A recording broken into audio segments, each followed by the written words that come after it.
എല്ലാ പ്രേക്ഷകർക്കും നമസ്കാരം. ഹലോ ഡോക്ടറിലേക്ക് സ്വാഗതം. അസ്ഥികൾക്ക് ബലക്കുറവ് വന്ന അതിവേഗം ഒടിയുകയും ബലക്ഷയം സംഭവിക്കുകയും ചെയ്യുന്ന രോഗാവസ്ഥയാണ് ഓസ്റ്റിയോപോറോസി അഥവാ അസ്ഥിശോഷണം. ഇന്ന് അസ്ഥിശോഷണവുമായി ബന്ധപ്പെട്ട് നമ്മളൊപ്പം ചേരുന്നത് ഡോക്ടർ PS ബിനോയാണ്. ഡോക്ടർ, ഹലോ ഡോക്ടറിലേക്ക് സ്വാഗതം. ഡോക്ടർ, ആദ്യം തന്നെ അസ്ഥികളെ ബാധിക്കുന്ന പ്രധാന പ്രശ്നങ്ങളിൽ ഒന്നാണല്ലോ ബലക്ഷയം. എന്താണ് ഓസ്റ്റിയോപോറോസി അഥവാ അസ്ഥിശോഷണം എന്ന് പറയുന്നത്?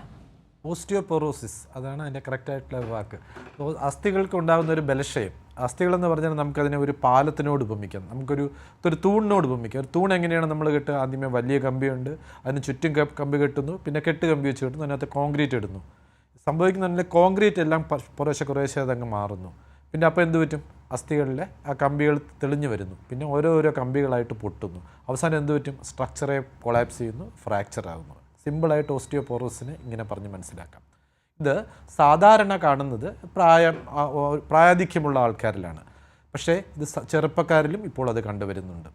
പ്രായാധിക്യമുള്ള ആൾക്കാരിൽ എന്ന് പറയുമ്പോഴത്തേക്കും അത് സ്ത്രീകളിലാണ് കൂടുതലായി കണ്ടുവരുന്നത്, അത് പുരുഷന്മാരിലും കാണുന്നുണ്ട്. അപ്പോൾ ഓസ്റ്റിയോപോറോസിസ് അഥവാ അസ്ഥിശോഷണം നമുക്കതിനെ പ്രൈമറി അസ്ഥിശോഷണമെന്നും സെക്കൻഡറി എന്നും പറയും. പ്രൈമറി എന്ന് പറഞ്ഞാൽ സ്വാഭാവികമായ പ്രക്രിയ കൊണ്ട്, അതായത് സ്ത്രീകളിൽ ആർത്തവ വിരാമം വരുമ്പോഴത്തേക്കും അവരുടെ അസ്ഥികൾക്ക് ബലക്കുറവ് ഉണ്ടാകുന്നു. അത് ഹോർമോണൽ ഇംബാലൻസ് കൊണ്ടാണ്. ഈസ്ട്രജൻ്റെയും പ്രൊജസ്റ്റിൻ്റെയും സന്തുലിതാവസ്ഥ മാറുകയും അപ്പോൾ ഈസ്ട്രജനും പ്രൊജസ്റ്റിൻ്റെ അളവ് കുറയുകയും അത് രണ്ടും നമുക്ക് അസ്ഥികളുടെ, ഞാൻ നേരത്തെ പറഞ്ഞ പോലെ ആ മാട്രിക്സ്, അതായത് കോൺക്രീറ്റ് എന്ന് പറഞ്ഞാൽ ആ കോൺക്രീറ്റ് ഉണ്ടാകുന്നതിന് വേണ്ടി വളരെ ആവശ്യമുള്ളൊരു ഹോർമോൺസാണ്.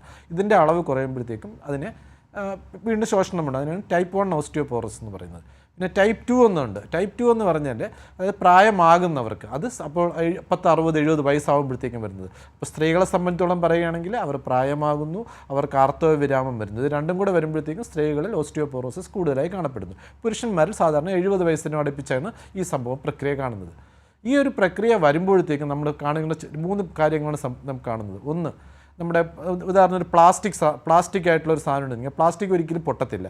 പക്ഷേ ഒരു കുപ്പിയാണെങ്കിലോ അത് തറയിൽ വീണാൽ ഭിന്നമായി പൊട്ടിപ്പോകും. അപ്പോൾ അതിനെ പെട്ടെന്ന് പൊട്ടാവുന്ന ഒരവസ്ഥ ഉണ്ടാകുന്നു. പിന്നെ മൈക്രോ ഫ്രാക്ചർ നമ്മളൊരു പപ്പടത്തിനെ പറ്റി ആലോചിക്കുക. പപ്പടത്തിന് ചെറിയ കുമിളകളുണ്ട്. ആ കുമിളകൾ പൊട്ടും, പക്ഷേ പപ്പടത്തിൻ്റെ ഷേപ്പ് മെയിൻറ്റെയിൻ ചെയ്തിരിക്കും. അതാണ് ഈ ഓസ്റ്റിയോപോറോസിസ് ഉണ്ടാകുമ്പോൾ ആൾക്കാർക്ക് ഭയങ്കര വേദന, ഞാൻ കിടന്നുപോയി, വീണില്ല, പക്ഷേ പെട്ടെന്ന് ഭയങ്കരമായ വേദന, മാസങ്ങളോളം കിടന്നു എന്നൊക്കെ പറയുന്നത്. പിന്നെ സംഭവിക്കുന്നതെന്ന് പറഞ്ഞാൽ അവർക്ക് ഫ്രാക്ചർ, ചെറിയൊരു തട്ട് കിട്ടിയാലും ഫ്രാക്ചർ വരാം, ചെറിയൊരു വീഴ്ചയോ ചെറിയൊരു തട്ട് കിട്ടിയാലും ഫ്രാക്ചർ വരും. ഈ 3 പ്രശ്നങ്ങളാണ് ഈ പ്രായാധിക്യം കൊണ്ട് അല്ലെങ്കിൽ ഓസ്റ്റിയോപോറോസിസ് എന്ന അസുഖം വരുമ്പോഴത്തേക്കും ആൾക്കാരിൽ കണ്ടുവരുന്നത്. ഇപ്പോൾ ഡോക്ടർ സൂചിപ്പിച്ച പോലെ പല കാരണങ്ങൾ കൊണ്ട് അസ്ഥികൾക്ക് ശോഷണം സംഭവിക്കാൻ, എന്താണ് ഇതിനൊരു പ്രതിവിധി? പല അസ്വസ്ഥതകളും വരാം. ഇതുകൊണ്ട് ഈ പ്രശ്നങ്ങൾ എങ്ങനെ പരിഹരിക്കാം ഡോക്ടർ?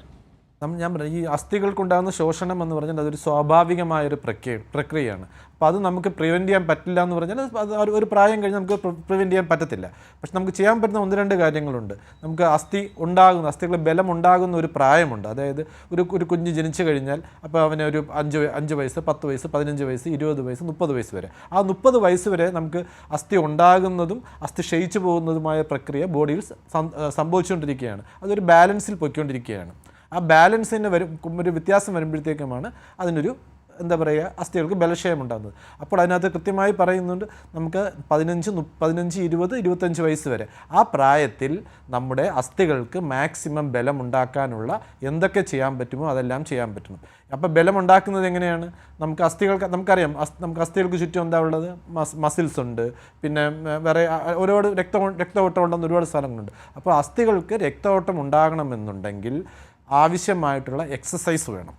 അപ്പോൾ എക്സസൈസ് വേണമെങ്കിൽ എന്താ വേണ്ടത്? അവർക്ക് മസിൽസ് വേണം. മസിൽസ് വേണമെങ്കിൽ എന്താ വേണ്ടത്? മസിൽസിന് ഏറ്റവും കൂടുതൽ വേണ്ടത് പ്രോട്ടീൻസാണ്. അപ്പോൾ പ്രോട്ടീൻസിൻ്റെ ഡെഫിഷ്യൻസിയാണ് ആ മസിൽ മാസ് കുറയാനുള്ള കാരണം. അപ്പോൾ പ്രോട്ടീൻസ് ധാരാളം കഴിക്കുകയാണെങ്കിൽ മസിൽ മാസ് ഉണ്ടാവും. പിന്നെ ആ മസിൽ മാസ് നമ്മൾ ഉപയോഗിക്കണം. അതായത് എക്സസൈസ് ചെയ്യുകയാണെങ്കിൽ മസിലിൻ്റെ രക്തഓട്ടം കൂടുകയും എല്ലിൽ രക്തസംക്രമണം കൂടുകയും അപ്പോൾ അസ്ഥികളിൽ കൂടുതലായിട്ട് കാൽസ്യം ഡെപ്പോസിറ്റ് ചെയ്യുകയും ചെയ്യും. പിന്നെ സ്ത്രീകളിൽ ഒരു 25-30 വയസ്സാകുമ്പോഴത്തേക്കും സ്വാഭാവികമായി ഉണ്ടാകുന്ന 2 പ്രക്രിയകളാണ് അവർക്ക് ഗർഭധാരണം, മുലയൂട്ടൽ. ഈ 2 അവസ്ഥകളിലും നെഗറ്റീവ് കാൽസ്യം ബാലൻസ് കാരണം കുട്ടിക്ക് കാൽസ്യം എവിടെ നിന്നാണ് കിട്ടുക? അസ്ഥിയിൽ നിന്ന് തന്നെയാണ് ഊറിയെടുക്കുന്നത്. പിന്നെ ബ്രസ്റ്റ് ഫീഡിങ്, നമ്മുടെ നാട്ടിലേക്ക് 2 വയസ്സ് വരെയൊക്കെ നമ്മൾ മുലപ്പാൽ കൊടുക്കാറുണ്ട്. 6 വയസ്സ് വരെ എക്സ്ക്ലൂസീവ് ബ്രസ്റ്റ് ഫീഡിങ് എന്നാണ് പറയുന്നത്. അപ്പോൾ അവിടെ ആ പാലിലാണല്ലോ നമുക്ക് കാൽസ്യം ഉണ്ടായ ഏറ്റവും നല്ലൊരു വസ്തു. അപ്പോൾ കാൽസ്യം എവിടെ നിന്നാണ് വരിക? അത് അസ്ഥിയിൽ നിന്നാണ് ഊറുന്നത്. ഈ 2 കണ്ടീഷൻ അവിടെ നെഗറ്റീവ് കാൽസ്യം ബാലൻസ് വരും. അപ്പോൾ നമുക്കൊരു റിസർവ് ഉണ്ടാക്കി വെക്കുക എന്നുള്ളതാണ് ഈ ഓസ്റ്റിയോപോറോസിസ് പ്രിവെൻറ്റ് ചെയ്യാനുള്ള ഏറ്റവും കൃത്യമായ ഒരു ചികിത്സാ രീതി. അത് prevention is better than cure. Exercise, proteins, ഇത് രണ്ടുമാണ് നമുക്ക് 30 വയസ്സ് വരെ നമുക്ക് ബിൽഡപ്പ് ചെയ്യാനുള്ളത്. 30 വയസ്സ് കഴിഞ്ഞാൽ പിന്നെ നമ്മൾ സ്വാഭാവികമായും അസ്ഥിയുടെ ബലക്ഷയം ഉണ്ടാകുന്നു, അസ്ഥി ഫോം ചെയ്തു. പക്ഷേ അസ്ഥിക്ക് ബലക്ഷയം ഉണ്ടാകുന്ന പ്രക്രിയ കുറേശ്ശെ കൂടിക്കൊണ്ടിരിക്കും. അത് ആർത്തവവിരാമം വരുമ്പോഴും പ്രായാധിക്യം വരുമ്പോഴത്തേക്കും ആക്സിലറേറ്റഡ്, അത് കൂടുതൽ അസ്ഥി ശോഷണം ഉണ്ടാകുന്നു. ഈ രോഗം തിരിച്ചറിയാൻ വൈകുന്നുണ്ടോ ഡോക്ടർ? ഇതിൻ്റെ സങ്കീർണതകൾ എന്തെല്ലാമാണ്? ഇത് വളരെ നല്ലൊരു ചോദ്യമാണിത്. ഇതിപ്പോൾ ഞാൻ നേരത്തെ പറഞ്ഞത് സ്വാഭാവികമായും 30 വയസ്സിന് ശേഷം അല്ലെങ്കിൽ 50 വയസ്സിന് ശേഷവുമാണ് വരുന്നത്. നമുക്ക് പറയാം കാൽസ്യം മെറ്റബോളിസത്തിനെ പറ്റി അറിയണമെന്നുണ്ടെങ്കിൽ നമ്മൾ സൂര്യപ്രകാശത്തിനോട് എക്സ്പോഷർ വേണമെന്നുള്ളതാണ് പറയുന്നത്. ഇപ്പോഴത്തെ കാലഘട്ടത്തിലാണെങ്കിൽ കുട്ടികളാണെങ്കിൽ പോലും രാവിലെ 8 മണിക്ക് സ്കൂളിൽ പോകുന്നു, 4 മണി വരെ എന്താ ചെയ്യുക, ക്ലാസ്സിനകത്തിരിക്കുന്നു. കളിക്കാൻ പോകാൻ പറഞ്ഞാൽ അവർ കളിക്കാൻ പോകത്തില്ല, പുറത്തിറങ്ങി കളിക്കത്തില്ല. വീട്ടിലാണെങ്കിൽ അവർ മണ്ണിൽ പോയാൽ അച്ഛനമ്മ വഴക്ക് പറയും. അവർക്ക് ഫ്ലാറ്റുകളിലാണ് താമസം, അവർക്ക് വെയിൽ കൊള്ളാനുള്ള യാതൊരു സാഹചര്യമില്ല. പിന്നെ പുതിയൊരു കാറ്റഗറി ഓഫ് ആൾക്കാർ വന്നു കഴിഞ്ഞു, അതായത് സോഫ്റ്റ്വെയർ എഞ്ചിനീയേഴ്സ്, ടെക്കീസ്, പിന്നെ ബാക്കി ഒരുപാട് ഓഫീസ് വർക്ക് ചെയ്യുന്നവർ. അവരെല്ലാവരും രാവിലെ 9 മണിക്ക് അല്ലെങ്കിൽ 10 മണിക്ക് ഓഫീസിൽ കയറി കഴിഞ്ഞാൽ 5 മണി വരെ അവരുടെ ചട്ടക്കൂട്ടിനകത്തിരുന്നിട്ട് വർക്ക് ചെയ്യുന്നത്. അവർക്ക് യാതൊരു കാരണവശാലും സൂര്യപ്രകാശത്തിൻ്റെ എക്സ്പോഷർ കിട്ടുന്നില്ല. സൂര്യപ്രകാശത്തിൻ്റെ എക്സ്പോഷർ ഉണ്ടെങ്കിൽ മാത്രമേ നമുക്ക് വൈറ്റമിൻ D3 ഉണ്ടാകുകയുള്ളൂ. വൈറ്റമിൻ D3യുടെ കുറവ് കൊണ്ടാണ് കാൽസ്യത്തിന് ഡെഫിഷ്യൻസി വരികയും അതിൻ്റെ സിംറ്റംസ് വരുന്നത്. ഈ വൈറ്റമിൻ D3 എന്ന് പറഞ്ഞാൽ ഒരു വൈറ്റമിൻ ആണെങ്കിൽ നമ്മുടെ ശരീരത്തിന് അത്യന്താപേക്ഷിതമായ ഒരു വൈറ്റമിനാണ്. ഉദാഹരണത്തിന് ദേഹം മുഴുവനും ക്ഷീണം ഉണ്ടാകുക, തലമുടി പൊഴിയുക, പിന്നെ ചെറിയ കഴപ്പും വേദന ഉണ്ടാകുക, പിന്നെ ചെറിയ വീഴ്ച അസ്ഥി പൊട്ടുന്ന വേദന ഉണ്ടാകുക, ദേഹം മുഴുവനും വേദന ഉണ്ടാകുക. ഇതൊക്കെയാണ് നമുക്ക് ഇത് ഓസ്റ്റിയോപോറോസിസ് നേരത്തെ കണ്ടുപിടിക്കാനുള്ള ലക്ഷണങ്ങൾ. തലമുടി കൊഴിയുന്നു എന്ന് പറയുമ്പോൾ നമ്മൾ ചിന്തിക്കുന്ന 2 കാര്യങ്ങൾ. ഒന്ന് തൈറോയിഡിൻ്റെ പ്രശ്നം, 2 വൈറ്റമിൻ D ഡെഫിഷ്യൻസി. ഈ 2 കാര്യങ്ങളും നമുക്ക് നോക്കണം. ഈ തൈറോയിഡ് ഹോർമോണിൻ്റെ ഒരു ഡെഫിഷ്യൻസി ഉണ്ടെങ്കിൽ പോലും അതിനും ഓസ്റ്റിയോപോറോസിസ് വരാം. അങ്ങനെയുള്ളതിന് സെക്കൻഡറി ഓസ്റ്റിയോപോറോസിസ് എന്ന് പറയുന്നത് കാരണം നേരത്തെ പറഞ്ഞ ടൈപ്പ് 1ഉം ടൈപ്പ് 2ഉം ആണെങ്കിൽ അത് സ്വാഭാവികമായി വരുന്നതാണ്. പക്ഷേ ഒരു കാരണം, അതായത് ചില മരുന്നുകൾ കഴിച്ചാൽ വരാം, ഡയബറ്റീസിന് അസുഖമുള്ളവർക്ക് വരാം, അമിതമായ മദ്യപാനം ഉള്ളവർക്ക് വരാം, പിന്നെ ഹോർമോൺ പ്രോബ്ലം ഉള്ളവർക്ക് വരാം, പിന്നെ ജനിതക ഡെഫക്റ്റ് ഉള്ളവർക്ക് വരാം, ക്യാൻസർ ഉള്ളവർക്ക് ഓസ്റ്റിയോപോറോസിസ് വരാം. ഇതൊക്കെ സെക്കൻഡറി ഓസ്റ്റിയോപോറോസിസ് ആണ്. അതിനൊക്കെ കാരണങ്ങളുണ്ട്. ഇത് നേരത്തെ പറഞ്ഞ 2 കാരണങ്ങളില്ലാതെ സ്വാഭാവികമായിട്ടുള്ള പ്രക്രിയയാണ്. ഡോക്ടർ, ആദ്യഘട്ടത്തിൽ തന്നെ ഇതെല്ലാം ശ്രദ്ധിച്ചില്ലെങ്കിൽ ഇപ്പം നടക്കാനാവാത്ത അവസ്ഥ വരുമോ എന്ന് എല്ലാവരിലും ഉള്ളൊരു ചോദ്യമാണ്. അതായത് ഇപ്പോഴത്തെ ലേറ്റസ്റ്റ് കൺസെപ്റ്റ് എന്ന് പറഞ്ഞാൽ sitting is the new smoking എന്നാണ്. നമ്മൾ എത്ര സമയം ഒരു സീറ്റിലിരിക്കുന്നു അത് പുകവലിക്ക് സമാനമായ ദോഷവശങ്ങളാണ് നമ്മുടെ ശരീരത്തിൽ ഉണ്ടാക്കുന്നത്. എഴിച്ച് നടക്കുക, അതായത് നടക്കാതെ മൊബിലിറ്റി ഇല്ലെങ്കിൽ എന്ത് പറ്റും, നടക്കുമ്പോഴത്തേക്ക് എന്താ സംഭവിക്കുന്നത്, നമ്മുടെ ഉണ്ടായിരിക്കുന്ന കാൽസ്യവും രക്തത്തിലുള്ള കാൽസ്യവും തമ്മിലുള്ള ആ ഒരു ബന്ധമുണ്ട്. ആ ബന്ധം അത് അങ്ങോട്ടും ഇങ്ങോട്ടും ആകുമ്പോഴത്തേക്കും അതിൽ ഒരു അനക്കം ഉണ്ടാവും. പക്ഷേ അനങ്ങാതിരിക്കുമ്പോഴത്തേക്കും എന്ത് പറ്റും, മൂവ്മെൻറ്റ് ഇല്ല. മൂവ്മെൻറ്റ് ഈസ് ലൈഫ് എന്നാണ് പറയുന്നത്. മൂവ്മെൻറ്റ് ഇല്ലാത്തപ്പോൾ എന്ത് പറ്റും, അവിടെ രക്തഓട്ടം ഉണ്ടാകുന്നില്ല. അപ്പോൾ അവിടെ സ്വാഭാവികമായി അസ്ഥി ശോഷണം മാത്രമേ നടക്കുന്നുള്ളൂ, അസ്ഥി ഡെപ്പോസിറ്റ് ചെയ്യുന്നില്ല. അപ്പോൾ അങ്ങനെ വരുമ്പോഴത്തേക്കും ഒരു ചെറിയൊരു വീഴ്ച വന്നാൽ പോലും അവർക്ക് ഫ്രാക്ചർ ഉണ്ടാകുന്നു. ഡോക്ടർ, നമ്മളോടൊപ്പം ഇപ്പോൾ ഒരു പ്രേക്ഷകൻ ചേരുന്നുണ്ട്. ആലത്തൂരിൽ നിന്നും അബ്ദുറഹ്മാനാണ്. അബ്ദുറഹ്മാൻ ഡോക്ടറോട് ചോദിച്ചോളൂ. അബ്ദുറഹ്മാൻ പറയൂ. ഈ കാലിന് 2 കാലിന്റെയും മുട്ട് വേദന. ഞാനൊരു ദിവസം 4 കിലോമീറ്റർ നടന്നുകൊണ്ടിരുന്നതാണ്. അപ്പോൾ ഒരു 4 ദിവസമായിട്ട് നടക്കാൻ പോകാൻ പറ്റുന്നില്ല. അപ്പൊ ഞാൻ അടുത്തൊരു ഡോക്ടറെ കാണുമ്പോൾ തേയ്മാനമാണ് എന്ന് പറഞ്ഞ് വാക്ക് ഫ്രീ എന്ന് പറഞ്ഞൊരു ഗുളിക ഒരു ദിവസം ഉച്ചനേരത്ത് വരണം വെച്ച് 30 ഗുളിക കഴിക്കാൻ പറഞ്ഞിട്ടുണ്ട്. അത് കഴിച്ചാൽ മതിയോ? എനിക്ക് മറ്റേ മൈക്രോ ആൽബുമിനൂറിയ വന്നിട്ട് 39 ഉണ്ട്, സ്പോർട്ട് മൈക്രോ ആൽബുമിനൂറിയ. അപ്പൊ ഈ ഗുളിക കഴിക്കുന്നതുകൊണ്ട് അതിന് വലിയ തകരാറ് സംഭവിക്കുമോ? താങ്കൾക്ക് ഡയബറ്റീസിന്റെ അസുഖം ഉണ്ടോ? ഡയബറ്റീസ് ഇല്ല, BP ഉണ്ട്. ഇല്ല, BP ഉണ്ട്, ഡയബറ്റീസ് ഇല്ല. BP ഉണ്ട്. അതായത് അത് വളരെ കൃത്യമായ മൈക്രോ ആൽബുമിനൂറിയ ഉണ്ടെന്ന് പറഞ്ഞതുകൊണ്ട് ചോദിച്ചതാണ്. ഇപ്പം നമുക്ക് ഡയബറ്റീസ് ഉണ്ടെങ്കിൽ തീർച്ചയായിട്ടും വേറെ പല ലക്ഷണങ്ങളും നമുക്കത് ഡയബറ്റീസ് ഉണ്ടെന്ന് കണ്ടുപിടിക്കാൻ പറ്റും. ഈ ഹൈ പ്രഷർ അതിന് സൈലൻറ്റ് കില്ലറാണ്. പ്രഷർ കൂടുതലുള്ളവർക്ക് ചിലപ്പോൾ നമുക്ക് അറിയാൻ പറ്റത്തില്ല. അതെന്ത് പറ്റും, സൈലൻ്റ് ആയിട്ട് കിഡ്നിയെ അങ്ങ് ബാധിക്കും. അങ്ങനെ വരുമ്പോഴത്തേക്കാണ് ആൽബുമിനൂറിയ ഉണ്ടെന്ന് പറഞ്ഞത്. പക്ഷെ താങ്കൾ പറഞ്ഞത് തേയ്മാനം എന്നൊരു വാക്കാണ് ഉപയോഗിച്ചത്. തേയ്മാനവും അസ്ഥിശോഷണവും 2ആണ്. അസ്ഥിശോഷണം എന്ന് പറഞ്ഞാൽ അസ്ഥിക്കകത്തുള്ള, നേരത്തെ ഞാൻ പറഞ്ഞതുപോലെ കോൺക്രീറ്റ് അങ്ങ് മാറുന്നു, പിന്നെ പൊള്ളയാവുന്നു, അത് പൊട്ടുന്നു. ഇപ്പോൾ താങ്കളെ സംബന്ധിച്ചുള്ള താങ്കൾക്ക് നടക്കുമ്പോഴാണ് പറഞ്ഞത്. അതായത് നമുക്ക് ഉദാഹരണത്തിന് അതിനെ നമുക്കൊരു ബുഷായിട്ട് ഉപയോഗിക്കാം. വണ്ടിയുടെ ബുഷ് ഒന്ന് വിചാരിക്കാം, ആ ബുഷ് തേഞ്ഞു തുടങ്ങി. ആ ബുഷ് തേഞ്ഞു തുടങ്ങുമ്പോഴത്തേക്ക് എന്ത് പറ്റും, അസ്ഥികൾ തമ്മിൽ ഒരയുന്നു. ആ ഒരയുന്ന വേദനയാണ് താങ്കൾക്കുള്ളതെന്ന് ഞാൻ മനസ്സിലാക്കുന്നത്.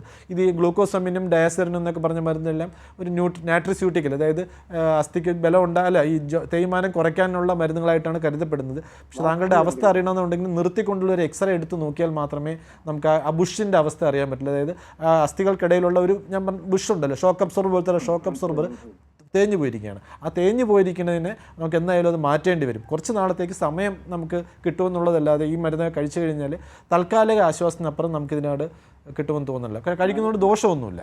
ഞാനിപ്പോൾ കഴിക്കുന്ന ഗുളിക വാക്ക് ഫ്രീ എന്ന് പറഞ്ഞിട്ട് വാക്ക് ഫ്രീ കഴിക്കുന്നതുകൊണ്ട് ദോഷമൊന്നുമില്ല. അപ്പോൾ നടക്കാൻ പറ്റുമോ എനിക്ക് ഈ പൊസിഷൻ? അത് നിർത്തിക്കൊണ്ടുള്ള ഒരു എക്സ്റേ എടുത്ത് ഒരു അസ്ഥിരോഗ വിദഗ്ധനെ കാണിച്ചാൽ മാത്രമേ കൂടുതൽ എനിക്ക് അതിനെപ്പറ്റി പറയാൻ പറ്റുള്ളൂ. എത്ര വയസ്സുണ്ട്? 61. അപ്പം ഇനി വരെ അസ്ഥിശോഷണം ഉണ്ടാകാനുള്ള സാധ്യത ഉണ്ടാവുകൊണ്ട് നടക്കാൻ കിട്ടുന്ന ഒരു അവസരവും കളയരുത്. എക്സസൈസ് ചെയ്യാനുള്ളത് പരമാവധി ചെയ്യുക. നീന്താൻ അറിയാമെന്നുണ്ടെങ്കിൽ അത് ചെയ്യുക. നടക്കാൻ കിട്ടുന്ന ഒരു അവസരം കളയരുത്. പിന്നെ കാൽസ്യം അടങ്ങിയ ഭക്ഷണങ്ങൾ ധാരാളം കഴിക്കുക, വെയിൽ കൊള്ളുക, ഇത്രയൊക്കെ ചെയ്യാനുള്ളൂ. ഈ തേയ്മാനം നമ്മുടെ ഉദാഹരണം കതകിൻ്റെ വീജാഗിരി പോലെയാണ്. വീജാഗിരി തേഞ്ഞു കഴിഞ്ഞാൽ എന്ത് പറ്റും, വീജാഗിരി മാറ്റി തന്നെ വെക്കേണ്ടി വരും. പക്ഷേ നമ്മളതിനകത്ത് കുറച്ച് എണ്ണയൊക്കെ ഒഴിച്ചു കൊടുക്കും. ആ ഒരു ചികിത്സാ രീതിയാണ് നമ്മളിപ്പോൾ തന്നുകൊണ്ടിരിക്കുന്ന ഈ വാക്ക് ഫ്രീ ആയാലും ഡയാസെറിൻ ആയാലും കോൺട്രോയിറ്റിൻ സൾഫേറ്റ് ആയാലും ഗ്ലൂക്കോസമിൻ ആയാലും. മനസ്സിലാകുന്നുണ്ടല്ലോ? ഡോക്ടർ നേരത്തെ സൂചിപ്പിച്ച പോലെ അസ്ഥി ബലക്ഷയവും തേയ്മാനവും രണ്ടാണ്. അസ്ഥി ശോഷണത്തിന് എന്താണ് സർ പരിഹാരം? ഈ പ്രശ്നങ്ങൾ എത്രത്തോളം നിയന്ത്രിക്കാം? അസ്ഥി ശോഷണം നമുക്ക് പ്രിവെൻറ്റ് ചെയ്യാൻ പറ്റത്തില്ല. അത് over A period of time, നമ്മുടെ പ്രായം ആകുന്നത് പോലെ അതങ്ങ് വന്നുകൊണ്ടിരിക്കും. നമുക്ക് ചെയ്യാൻ പറ്റുന്നത് നമുക്ക് നേരത്തെ, അതായത് വളരുന്ന പ്രായത്തിൽ കുട്ടികളാണെങ്കിലും സ്ത്രീകളാണെങ്കിലും അവരുടെ അസ്ഥിക്ക് നേരത്തെ ബലമുണ്ടാക്കി വെക്കുക എന്നുള്ളതാണ് ഇതിൻ്റെ കറക്റ്റായിട്ടുള്ള ഇത്. പിന്നെ നമുക്ക് നെഗറ്റീവ് കാൽസ്യം ബാലൻസ് വരുന്ന കണ്ടീഷൻസ് ഉണ്ട്, ഉദാഹരണത്തിന് പ്രഗ്നൻസി, ലാക്ടേഷൻ. ആ സമയത്ത് നമ്മൾ സാധാരണ കഴിക്കുന്ന കാൽസ്യം അടങ്ങിയ ഭക്ഷണങ്ങളെ കൂടാതെ കാൽസ്യവും വൈറ്റമിൻ സപ്ലിമെൻറ്റേഷനും കഴിക്കുക. പിന്നെയുള്ള കാര്യങ്ങൾ എന്ന് പറഞ്ഞാൽ എക്സസൈസ് ചെയ്യുമ്പോഴത്തേക്കും നമ്മുടെ ബ്ലഡ് സപ്ലൈ കൂട്ടുക. പിന്നെ അങ്ങോട്ട് പ്രായമായി വരുമ്പോഴത്തേക്കും നമുക്ക് പല സെക്കൻഡറി ഓസ്റ്റിയോപോറോസിസ് എന്ന് പറഞ്ഞില്ലേ, മദ്യപാനം ഉണ്ടെങ്കിൽ മദ്യപാനം നിർത്തുക, ഡയബറ്റിസ് ഉണ്ടെങ്കിൽ ഡയബറ്റിസ് ചികിത്സിക്കുക, പിന്നെ ഹോർമോണൽ പ്രോബ്ലം ഉണ്ടെങ്കിൽ അത് ചികിത്സിക്കുക എന്നുള്ളത്. പിന്നെ ഉള്ളത് കാൽസ്യം വൈറ്റമിൻ D3 സപ്ലിമെൻറ്റ്സ് കഴിക്കുക എന്നുള്ളതാണ്. അത് കൂടാതെ നമുക്ക് വെയിൽ കൊള്ളുക, 1 മണിക്കൂറെങ്കിലും ദിവസവും വെയിൽ കൊള്ളുക, ഇത് കൃത്യമായി നടക്കാൻ പോവുക, വീഴാതെ നോക്കുക. ഇതൊക്കെയാണ് ഇതിൻ്റെ കറക്റ്റായിട്ടുള്ള ട്രീറ്റ്മെൻറ്റ്. ഓക്കെ ഡോക്ടർ, നമ്മളോടൊപ്പം ഒരു പ്രേക്ഷകൻ കൂടി ചേരുന്നുണ്ട്. കാനങ്ങാട് നിന്ന് മധുവാണ്. മധു, ഡോക്ടറോട് ചോദിച്ചോളൂ. സാറേ നമസ്കാരം. ഈ രോഗികളൊക്കെ ഈ വീട്ടിൽ നിന്ന് പുറത്തിറങ്ങാൻ പറ്റാത്ത സാഹചര്യം ഉണ്ടാവുമല്ലോ, അതായത് സൂര്യപ്രകാശം കൊള്ളാതിരിക്കുന്ന സാഹചര്യം. ആ സാഹചര്യത്തിൽ സപ്ലിമെന്റ് ആയിട്ട് എടുക്കേണ്ട അവസ്ഥ വരുന്നുണ്ടോ? വൈറ്റമിൻ D3 ആണ് ഞാൻ ഉദ്ദേശിച്ചത്. അതെ, അതായത് നമുക്ക് പുറത്തിറങ്ങാൻ പറ്റാത്ത സാഹചര്യം, ഒരു നട്ടൽ പൊട്ടി നടക്കാൻ പറ്റാത്ത അവസ്ഥ, അല്ലെങ്കിൽ കുറേ നാൾ വീട്ടിന് പുറത്തിറങ്ങാൻ പറ്റാത്ത അവസ്ഥ, അങ്ങനെയുള്ള രോഗികൾക്ക് വൈറ്റമിൻ D3 സപ്ലിമെൻറ്റേഷനാണ് നമ്മൾ കൊടുക്കുക. അത് വൈറ്റമിൻ D3 ലെവൽ നോക്കും. അത് 30 വരെയാണ് നോർമൽ. അപ്പോൾ നമ്മൾ 5 6 ഒക്കെ ആണെങ്കിൽ നമ്മളതിനെ ആഴ്ചയിൽ ഒരെണ്ണം വെച്ചിട്ട് ഒരു 8 ആഴ്ച വരെ കൊടുക്കുകയും പിന്നെ 2 ആഴ്ചയിൽ ഒരിക്കലോ മാസത്തിൽ ഒരിക്കലോ അത് കഴിച്ചുകൊള്ളാൻ പറയും. അല്ലാതെ നമുക്ക് വെയിൽ കൊള്ളിക്കാൻ, അവരെ വീണ്ടും വെയിൽ കൊള്ളിക്കാൻ പറ്റില്ലല്ലോ. പിന്നെ അവരുടെ വേറൊരു പ്രശ്നമുണ്ട്, അവരുടെ ദേഹം അനങ്ങുന്നുമില്ല, അവരുടെ മസിൽസ് ഒന്നും അനങ്ങുന്നുമില്ല. അങ്ങനെ ഈ 2 പ്രശ്നങ്ങളും വരുമ്പോഴത്തേക്കും എന്താ സംഭവിക്കുക, അസ്ഥിക്ക് ബലക്കുറവുണ്ടാവും. ഇങ്ങനെയുള്ള ആൾക്കാർക്ക് വീഴാതെ നോക്കുക എന്നുള്ളതാണ് നമുക്ക് ചെയ്യാൻ പറ്റുന്ന ഏറ്റവും വലിയ കാര്യം. അവർ വീഴുകയോ ചെറിയ തട്ട് കിട്ടുകയോ ചെയ്തു കഴിഞ്ഞാൽ ഫ്രാക്ചർ വരും. സർ, ഇതിലൊരു സർജറി സാധ്യമാണോ? അങ്ങനെയാണെങ്കിൽ സർജറി വേണ്ടി വരുന്നത് എപ്പോഴാണ് ഡോക്ടർ? നമുക്ക് നമ്മുടെ ശരീരത്തിൽ 2 തരത്തിലുള്ള അസ്ഥികളുണ്ട്. ഒന്ന് നീളമുള്ള അസ്ഥികൾ, ഉദാഹരണം നമ്മുടെ കയ്യിലെ അസ്ഥി, തോളിലെ അസ്ഥി, തുടയിലെ, കാലിലെ അസ്ഥി. പിന്നെ നമുക്ക് ചുടുകട്ട പോലത്തെ അസ്ഥികളുണ്ട്. എന്ന് പറഞ്ഞാൽ ഒരു ചുടുകട്ട എന്ന് പറയുമ്പോഴത്തേക്കും നമുക്കറിയാമല്ലോ, കാലിൻ്റെ ഉപ്പൂറ്റിയുടെ അസ്ഥി, അല്ലെങ്കിൽ പിന്നെ ഇടുപ്പെല്ലിൻ്റെ അസ്ഥി, പിന്നെ നമ്മുടെ നട്ടലിൻ്റെ അസ്ഥി പടങ്ങളിൽ കാണാൻ പറ്റുന്നുണ്ട്. അപ്പോൾ ഈ അസ്ഥികളെന്ന് പറഞ്ഞാൽ ചുടുകട്ട പോലത്തെ അസ്ഥികളാകുമ്പോഴത്തേക്കും എന്ത് പറ്റും, അത് പൊടിയും. അത് പൊടിഞ്ഞു കഴിഞ്ഞാൽ എന്താ പറ്റുക, ഒരു ചുടുകട്ട ഒരിക്കലും പൊടിഞ്ഞു കഴിഞ്ഞാൽ അത് ഒരിക്കലും ആ ഷേപ്പിൽ നമുക്ക് ഉണ്ടാക്കാൻ പറ്റില്ല. മറിച്ച് കയ്യിലോ കാലിലോ അസ്ഥികൾ ഒടിയണമെന്നുണ്ടെങ്കിൽ അതിനെ നമുക്ക് അത് നേരെ വെച്ച് കഴിഞ്ഞാൽ അത് സ്വാഭാവിക പ്രക്രിയ വെച്ച് കാൽസ്യം വൈറ്റമിനെ കൊടുക്കുമ്പോഴത്തേക്കും ശരിയാവും. ഒരു ചുടുകട്ട പോലത്തെ ഒരു അസ്ഥി ഒടിയണമെന്നുണ്ടെങ്കിൽ അതിന് നമുക്കൊന്നും ചെയ്യാൻ പറ്റില്ല. എന്നിരുന്നാൽ പോലും നട്ടെല്ലാ അസ്ഥികൾ പൊട്ടുകയാണെന്നുണ്ടെങ്കിൽ അതിനകത്ത് ഇപ്പോൾ പുതിയ ചികിത്സാ രീതികളൊക്കെ വന്നിട്ടുണ്ട്. നട്ടിനകത്ത് ബോൺ സിമെൻറ്റ്, അതായത് നേരത്തെ ഞാൻ പറഞ്ഞ പോലെ അതിനകത്തുള്ള ഈ തൂണിനകത്തുള്ള കോൺക്രീറ്റ് പോയാലും ഇപ്പം അതിന് പകരം ബോൺ സിമെൻറ്റ് ഇഞ്ചെക്ട് ചെയ്തിട്ട് ആ ഞെങ്ങിയിരിക്കുന്ന അസ്ഥികളെ പൊക്കുന്ന ശസ്ത്രക്രിയകളൊക്കെ ഇപ്പോൾ അവൈലബിൾ ആണ്. പക്ഷേ അതിൻ്റെ പ്രശ്നം എന്താണെന്ന് പറഞ്ഞാൽ അത് മാത്രമല്ല, ഒരു അസ്ഥി ചുടുകട്ട വെച്ച് നമ്മൾ വീട് വെക്കുമ്പോഴത്തേക്കും ഒരു ചുടുകട്ട വീക്കാണെങ്കിൽ അതിൻ്റെ മേളിലത്തെ ചുടുകട്ടയും സ്വാഭാവികമായും ഒരു അലയിൽ നിന്നുണ്ടാക്കുന്നത് കൊണ്ട് വീക്കായിരിക്കും. അങ്ങനെ ഒരു ജനറലൈസ്ഡ് പ്രോസസ്സാണ്. അപ്പോൾ അത് എത്ര അസ്ഥികളിൽ നമുക്ക് ചെയ്യാൻ പറ്റുമെന്നുള്ളത് നമുക്ക് പറയാൻ പറ്റില്ല. പിന്നെ നമുക്ക് ചെയ്യാൻ പറ്റുന്നത് ഇതുകൊണ്ടുണ്ടാകുന്ന പ്രശ്നങ്ങൾ, അതായത് അസ്ഥിക്ക് ബലക്കുറവ് ഉണ്ടാകുമ്പോഴത്തേക്കും പൊട്ടും, വീഴാതെ നോക്കുക. പിന്നെ അവർക്ക് വേണമെങ്കിൽ ഒരു ബ്രേസ് ഇട്ട് കൊടുക്കാം, ഒരു ബെൽറ്റ് പോലത്തെ ഒരു സാധനം ഇട്ട് കൊടുക്കാം. പക്ഷേ ബെൽറ്റൊക്കെ ഇട്ട് കഴിഞ്ഞാലുള്ള കുഴപ്പം എന്താണെന്ന് പറഞ്ഞാൽ അവരുടെ മസിലിന് സബ്സ്റ്റിറ്റ്യൂട്ട് ആയിട്ടാണ് ഈ ബെൽറ്റുകളും ഇതൊക്കെ ഉപയോഗിക്കുന്നത്. അതൊക്കെ ഉപയോഗിക്കുമ്പോഴത്തേക്കും മസിൽസ് വീക്കാവും. പിന്നെ ഇടുപ്പല്ല് പൊട്ടുകയാണെങ്കിൽ അതിനകത്ത് നമുക്ക് വേറെ ഒന്നും ചെയ്യാനില്ല. കാരണം ആ ഇടുപ്പല്ല് പൊട്ടിക്കഴിഞ്ഞാൽ രോഗിക്ക് ശസ്ത്രക്രിയ ചെയ്തില്ല എന്നുണ്ടെങ്കിൽ ആ രോഗി കിടപ്പിലായി പോവുകയും പിന്നെ അവിടെ ബെഡ് സോർ വരികയും ശ്വാസകോശ സംബന്ധമായ അസുഖം വരികയും മൂത്ര പ്രശ്നങ്ങളുണ്ടാകുകയും മലബന്ധ പ്രശ്നങ്ങളുണ്ടാകുകയും രോഗി കിടന്ന് അവസാനം നരകിച്ച് മരണപ്പെടാൻ സാധ്യതയുണ്ട്. അങ്ങനെയുള്ള സാഹചര്യത്തിൽ ശസ്ത്രക്രിയയിലൂടെ രോഗിയെ അത്യാവശ്യം പിടിച്ചെടുത്താവുന്ന ശസ്ത്രക്രിയയുണ്ട്. എത്ര മോശമായ അവസ്ഥയാണെങ്കിൽ പോലും ശസ്ത്രക്രിയ ചെയ്ത് കഴിഞ്ഞാൽ നമുക്ക് അടുത്ത ദിവസം രോഗിയെ പിടിച്ചിരുത്താം. ചില പൊട്ടലുകൾക്ക് നമുക്ക് രോഗിയെ നടത്താവുന്ന ശസ്ത്രക്രിയകൾ വരെയുണ്ട്. അത് അത്രയും പെട്ടെന്ന് ചെയ്താലേ രോഗിക്ക്, കാരണം ആ രോഗിക്ക് പ്രായാധിക്യമുണ്ട്, മറ്റ് അസുഖങ്ങളുണ്ട്, ഇതെല്ലാം നമ്മൾ കൺസിഡർ ചെയ്തുകൊണ്ട് രോഗിയെ എത്രയും പെട്ടെന്ന് നടത്താനുള്ള അല്ലെങ്കിൽ എഴുച്ചിരുത്താനുള്ള അവസ്ഥ നമ്മൾ ഉണ്ടാക്കണം. അവിടെയാണ് എമർജൻസി ശസ്ത്രക്രിയക്കുള്ള ഒരു റോൾ. പിന്നെ ഉള്ളത് കൈയുടെ കുഴയ്ക്കുണ്ടാകുന്ന പൊട്ടലാണ്. അതും വളരെ ഇമ്പോർട്ടൻ്റ് ആണ്. അത് ഒരാൾക്ക് സ്വന്തം കാര്യങ്ങൾ ചെയ്യണമെന്നുണ്ടെങ്കിൽ നമുക്ക് കൈ വേണമല്ലോ. കൈയുടെ പൊട്ടലുണ്ടെങ്കിൽ അത് പ്ലാസ്റ്റർ ഇട്ട് ചികിത്സിക്കാം അല്ലെങ്കിൽ സർജറി ചെയ്ത് ചികിത്സിക്കാം. ഇതൊക്കെയാണ് സർജറിയുടെ ഇൻഡിക്കേഷൻസ്. വ്യക്തമാണ് ഡോക്ടർ. നമ്മളോടൊപ്പം ഒരു പ്രേക്ഷകൻ കൂടി ചേരുന്നുണ്ട്. എടത്വയിൽ നിന്നും ഷാജിയാണ്. ഷാജി, ഡോക്ടറോട് ചോദിച്ചോളൂ. സാർ, ഞാനൊരു ഷുഗർ പേഷ്യൻ്റ് ആണ്. എൻ്റെ കാലിൻ്റെ പത്തിക്കും വെള്ളയ്ക്കെല്ലാം ഭയങ്കര മരവിലാണ്. താങ്കൾ ഉത്തരവുണ്ട്, ഡയബറ്റിക് ആണെന്ന് പറഞ്ഞു. അപ്പോൾ ഡയബറ്റിസ് കൺട്രോൾ ചെയ്യുക എന്നുള്ളതാണ് അതിനകത്ത് ഏറ്റവും വലിയ ചികിത്സാ രീതി. ഡയബറ്റിസ് ഉള്ളവർക്ക് തന്നെ ഈ കാലിൽ പെരുപ്പും ഇതും ഉണ്ടാകും. ഈ ഡയബറ്റിസ് ഉള്ളവർക്ക് അസ്ഥി ശോഷണം കൂടുതലായും കാണപ്പെടുന്നുണ്ട്. അപ്പോൾ അങ്ങനെയുള്ളവർ റെഗുലറായിട്ട് എക്സസൈസ് ചെയ്യുക, അതിൻ്റെ കൂടെ കാൽസ്യവും വൈറ്റമിനും കഴിക്കുക എന്നുള്ളതാണ് ഇതിൻ്റെ ചികിത്സ. ഡയബറ്റിസ് കൃത്യമായി കൺട്രോൾ ചെയ്തിരിക്കണം. അങ്ങനെ അവർ കൃത്യമായി ഒരു 45 മിനിറ്റെങ്കിലും ദിവസവും നടക്കുകയും വേണം. കഴിയുമെങ്കിൽ വെയിലും കൊള്ളുക. ചെറിയ മത്സ്യം, ഇടത്തോലൊക്കെ നല്ല ചെറിയ മത്സ്യങ്ങളൊക്കെ കിട്ടുമല്ലോ, അതൊക്കെ ഈ കക്ക, നത്തോലി, കാരൽ അതുപോലത്തെ മത്സ്യങ്ങളൊക്കെ ധാരാളം വാങ്ങിച്ച് കഴിക്കുക.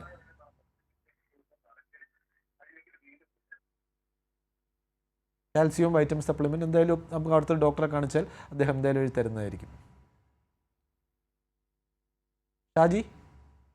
ഓക്കെ ഡോക്ടർ, പ്രേക്ഷകന് വ്യക്തമായെന്ന് മനസ്സിലാക്കുന്നു. ഡോക്ടർ, യങ്സ്റ്റേഴ്സിനിടയിൽ ഇത് എത്രത്തോളം വരാനുള്ള സാധ്യത കൂടുതലാണ്?